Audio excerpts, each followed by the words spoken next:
demonstration af, hvordan et filtsæde har en overskuds latex, som kan sætte sig på sædet, og dermed kan det virke som om, at sædet ikke er til at få af. Sædet har fortsat sin latex, er fortsat antiskridsikkert, men tilbage sidder der noget latex, som vi meget gerne vil vise, hvordan man tager bort med lunken vand. Man gør det lige lidt vådt her, og det er rent vand, vi har her.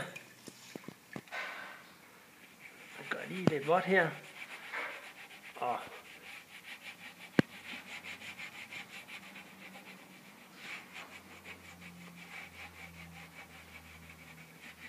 snart det bliver opløst,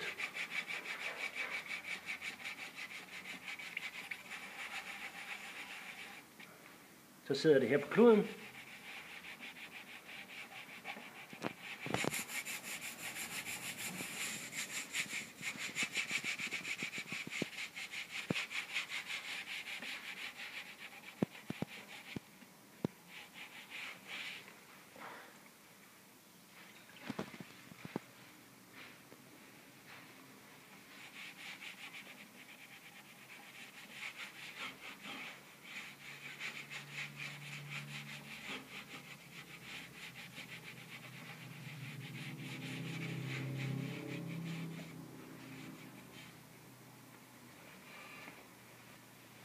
Så skal man lige vente med at lægge sædet på igen, indtil stolen er helt tør, og så fungerer det hele, som det skal.